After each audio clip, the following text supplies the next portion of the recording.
Hello students, welcome you all. Chapter classification and periodicity में आज हम बात करेंगे नेक्स्ट पीरियोडिक प्रॉपर्टी की। आज हम कवर करेंगे आयनाइजेशन पोटेंशियल। चलिए शुरू करते हैं। आयनाइजेशन पोटेंशियल से पहले एक छोटा सा टॉपिक डिस्कस करेंगे, आइसो इलेक्ट्रॉनिक सीरीज। सीरीज पता है? अब आ जाओ आइसो इलेक्ट्रॉनिक के ऊपर। आइसो आइसोटोप्स पढ़ते थे, आइसो बार्स पढ़ते थे, याद आ गया ना? वैसे ही आइसो इलेक्ट्रॉनिक, आइसो मतलब सेम, और क्या सेम? इलेक्ट्रॉनिक यानी कि नंबर ऑफ इलेक्ट्रॉन्स। तो ऐसी सीरीज या ऐसे एलिमेंट्स जिनके नंबर ऑफ इलेक्ट्रॉन्स सेम होते हैं उन्हें हम रखते हैं आइसो इलेक्ट्रॉनिक सीरीज में। नंबर ऑफ इलेक्ट्रॉन्स कैसे सेम हो सकते हैं? देखो, जैसे कार्बन है, कार्बन के पास 6 इलेक्ट्रॉन है। अब अगर हम बोरॉन पर एक नेगेटिव लगा दें, बोरॉन के पास होते कितने इलेक्ट्रॉन्स हैं? 5। एक नेगेटिव लगा दिया तो उसने एक इलेक्ट्रॉन कहीं से उधार ले लिया, कितने इलेक्ट्रॉन्स हो गए? 6 इलेक्ट्रॉन्स हो गए। इसी तरह अगर नाइट्रोजन के ऊपर एक पॉजिटिव लगा दें तो नाइट्रोजन के पास वैसे तो 7 इलेक्ट्रॉन थे, लेकिन एक पॉजिटिव का मतलब उसने एक इलेक्ट्रॉन डोनेट कर दिया और अब उसके पास है 6 इलेक्ट्रॉन। तो प्लस लगा के माइनस लगा के कैसे भी अगर नंबर ऑफ इलेक्ट्रॉन्स बराबर आ रहे हैं तो वो दो एलिमेंट्स, वो दो एंटिटीज आपस में आइसो इलेक्ट्रॉनिक कंसीडर होंगी। बहुत सारे एग्जांपल्स दिए हुए हैं, टेबल में दिए हुए हैं, नीचे लिखे हुए हैं। नंबर ऑफ इलेक्ट्रॉन्स कहाँ पे सिमिलर दिखाया गया है? अमोनिया और वाटर में। अब अगर तुम कंपेयर करो तो तुम कैसे देखोगे? नाइट्रोजन के पास 7 इलेक्ट्रॉन्स प्लस 3 हाइड्रोजन, तो 7 प्लस 3 इज 10। दूसरी तरफ वाटर के केस में 8 plus 2, 8 electrons of oxygen plus 2 electrons of hydrogen. तो दोनों केसेस में क्या हुए? नंबर ऑफ इलेक्ट्रॉन्स 10 हो गए। इसलिए अमोनिया और हाइड्रोजन आपस में कैसा रिलेशन शो करती हैं? Both are isoelectronic species. तो ये था एक brief idea about isoelectronic series. अब हम बात करेंगे आयोनाइजेशन पोटेंशियल के बारे में। होता क्या है आयोनाइजेशन पोटेंशियल? जैसे अभी मैंने बात की ना इलेक्ट्रॉनिक सीरीज, तो मैंने तुम्हें क्या बोला कि नाइट्रोजन है तो वहां से एक इलेक्ट्रॉन निकाल दो। तो इतना आसान नहीं है किसी भी एलिमेंट से इलेक्ट्रॉन निकालना। क्यों मुश्किल है? क्योंकि न्यूक्लियस है, न्यूक्लियस के चारों तरफ इलेक्ट्रॉन्स घूम रहे हैं, एक काइंड ऑफ अट्रैक्शन फोर्स है उन सबके बीच में। तो किसी का अट्रैक्शन तोड़ना इतना आसान नहीं होता, वहां पर अट्रैक्शन जनरेट हुआ है न्यूक्लियस और इलेक्ट्रॉन्स के बीच में।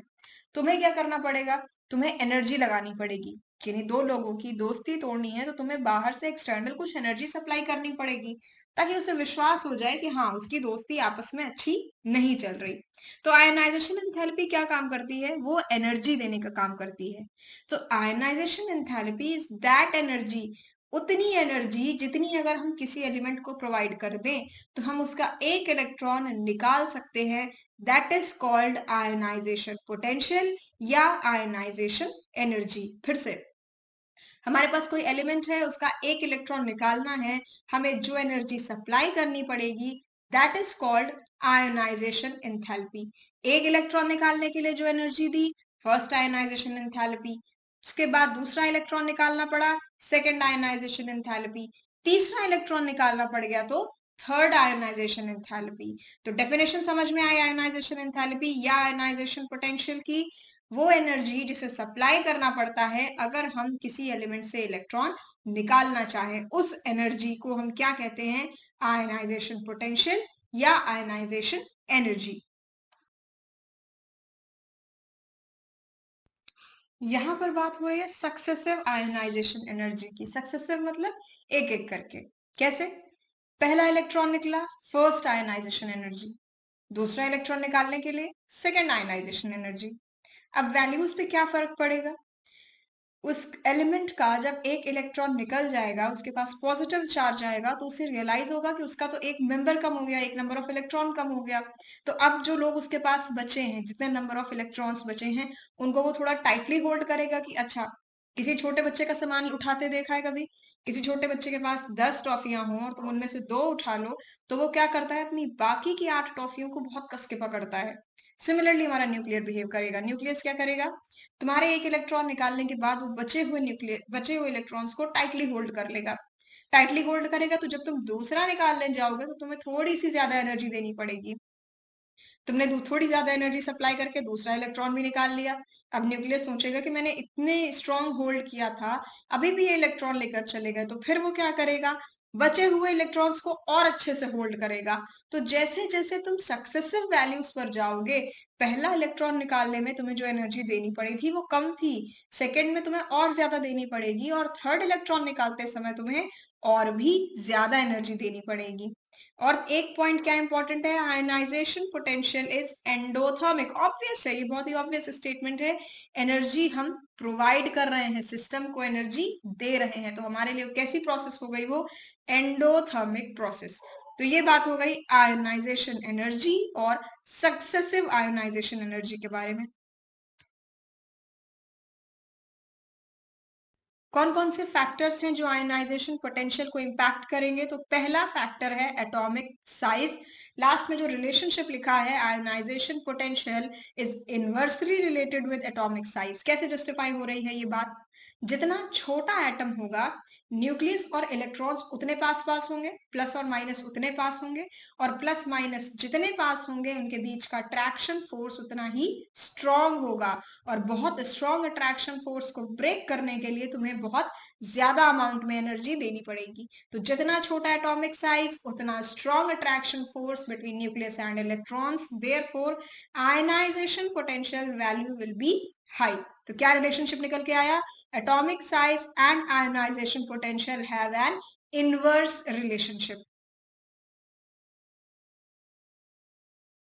नेक्स्ट दो पैरामीटर्स कौन कौन से हैं, पहला इफेक्टिव न्यूक्लियर चार्ज और दूसरा स्क्रीनिंग इफेक्ट। अब इनको हम साथ में समझ सकते हैं। स्क्रीनिंग इफेक्ट से बात को शुरू करें, जितना ज्यादा स्क्रीनिंग इफेक्ट होगा उतना ही कम अट्रैक्शन फोर्स होगा, और जितना कम अट्रैक्शन फोर्स होगा उतनी ही कम होगी हमारे आयनाइजेशन पोटेंशियल की वैल्यू, मतलब उतनी ही कम एनर्जी हमें देनी पड़ेगी। तो स्क्रीनिंग इफेक्ट ज्यादा तो आयनाइजेशन पोटेंशियल कम। अब इसी स्क्रीनिंग इफेक्ट को अगर हम इफेक्टिव न्यूक्लियर चार्ज से रिलेट करें तो हम क्या देखते हैं, स्क्रीनिंग इफेक्ट जितना ज्यादा, इफेक्टिव न्यूक्लियर चार्ज उतना ही कम, इसलिए आयनाइजेशन पोटेंशियल भी उतना ही कम। तो यहाँ पर रिलेशनशिप लर्न करने के लिए इजी एस्पेक्ट है हमारा स्क्रीनिंग इफेक्ट। स्क्रीनिंग इफेक्ट जितना ज्यादा होगा अट्रैक्शन फोर्स उतना कम हो जाएगा, और जब कम अट्रैक्शन फोर्स होगा तो ऑब्वियसली वीकली अट्रैक्टेड होंगे, तो हमें आयनाइजेशन पोटेंशियल भी कम अप्लाई करना पड़ेगा। स्क्रीनिंग इफेक्ट और इफेक्टिव न्यूक्लियर चार्ज का रिलेशनशिप आपस में इनवर्स है, तो उस टॉपिक को हम ऑटोमेटिक एडजस्ट कर सकते हैं, समझ सकते हैं। यहां पर ड्राइविंग फोर्स क्या है हमारा, स्क्रीनिंग इफेक्ट।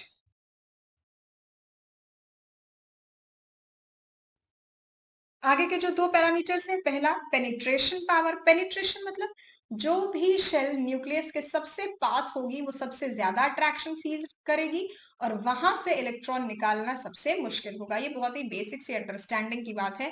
न्यूक्लियस के पास जो इलेक्ट्रॉन्स होंगे वो ज्यादा अट्रैक्टेड होंगे, इसलिए उन्हें रिमूव करना मुश्किल होगा।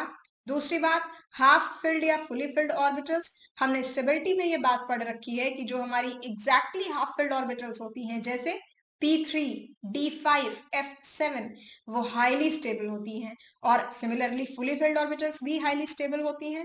तो उनकी स्टेबिलिटी डिस्टर्ब करना मुश्किल होता है, क्योंकि वो अपना स्टेबल कॉन्फ़िगरेशन छोड़ना नहीं चाहती।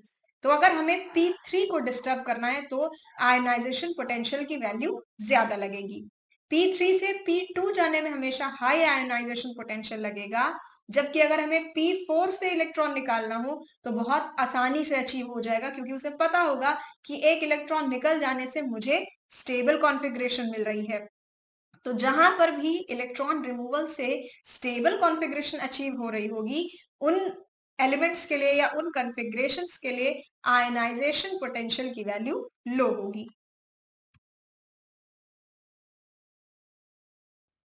अब बात करेंगे पीरियोडिक ट्रेंड की। आयनाइजेशन एनर्जी पीरियोडिक टेबल में कैसा ट्रेंड शो करती है, तो अगर हम अलोंग द पीरियड ट्रैवल करें, मतलब हॉरिजॉन्टल लेफ्ट से राइट, तब आयनाइजेशन एनर्जी की वैल्यू इंक्रीज करेगी। दूसरी तरफ अगर हम टॉप से बॉटम ट्रैवल करेंगे तो आयनाइजेशन एनर्जी की वैल्यू डिक्रीज करेगी। हमेशा हर ऑलमोस्ट सारी ही प्रॉपर्टीज के साथ ये कॉमन फिनोमेना है कि पीरियड में जो ट्रेंड वो शो करते हैं उसका जस्ट ऑपोजिट ट्रेंड वो ग्रुप में शो करते हैं। तो यहाँ हमने क्या देखा, पीरियड के अलोंग ट्रैवल करने पर आयोनाइजेशन एनर्जी की वैल्यू बढ़ रही है, तो आयोनाइजेशन एनर्जी की वैल्यू डाउन द ग्रुप जाने पर डिक्रीज करेगी। जिस पीरियोडिक ट्रेंड की अभी हमने बात की उसके कुछ एक्सेप्शंस देखेंगे। एल्यूमिनियम का आयनाइजेशन पोटेंशियल गैलियम से कम होता है।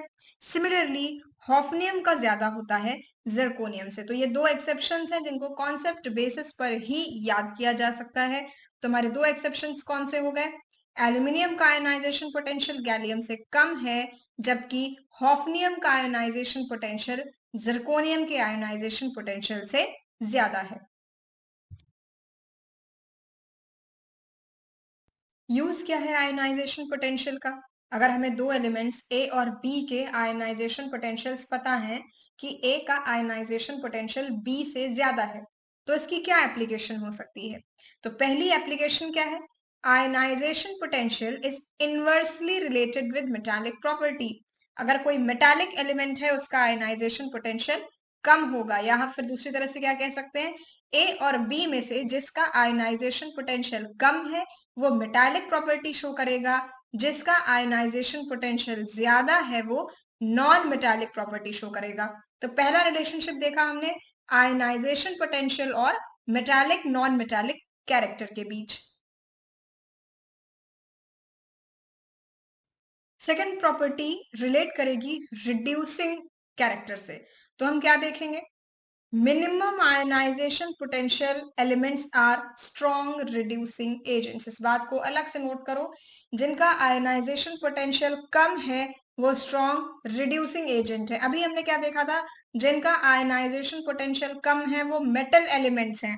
अब क्या देख रहे हैं, जिनका आयनाइजेशन पोटेंशियल कम है वो रिड्यूसिंग प्रॉपर्टी शो करते हैं। तो जैसे कि हम मेटल और रिड्यूसिंग टेंडेंसी को आपस में रिलेट करना जानते हैं, उसी बात को यहाँ आगे इलेबोरेट किया गया है। मिनिमम आयनाइजेशन पोटेंशियल के एलिमेंट्स कैसे होंगे, स्ट्रॉन्ग रिड्यूसिंग एजेंट्स होंगे। और ये लास्ट में एक कॉन्सेप्चुअल बात ऐड की गई है, अगर दो सक्सेसिव आयोनाइजेशन पोटेंशियल की वैल्यू 16 इलेक्ट्रॉन वोल्ट के बराबर या उससे ज्यादा होती है, उस कंडीशन में लोअर ऑक्सीडेशन स्टेट स्टेबल है, और अगर वो वैल्यू 11 से कम होती है या उसके बराबर होती है तो हायर ऑक्सीडेशन स्टेट स्टेबल है। इस बात को हम सिर्फ एज इट इज लर्न कर सकते हैं, अगर 16 से ज्यादा या बराबर है तो लोअर ऑक्सीडेशन स्टेट स्टेबल है, लेकिन अगर 11 से कम या 11 के बराबर है उस कंडीशन में higher oxidation state of that particular metal will be stable. तो आज की वीडियो में हमने देखा, हमने एक नया पीरियोडिक प्रॉपर्टी डिस्कस की, आयनाइजेशन पोटेंशियल, उसके ट्रेंड्स, क्या एक्सेप्शंस हैं, क्या मतलब होता है आयनाइजेशन पोटेंशियल का, और इन सबसे पहले हमने डिस्कस किया था आइसो इलेक्ट्रॉनिक सीरीज। इस पूरे टॉपिक से रिलेटेड कुछ भी क्वेश्चन, कुछ भी डाउट है, you can drop it into comments. Happy learning, thank you.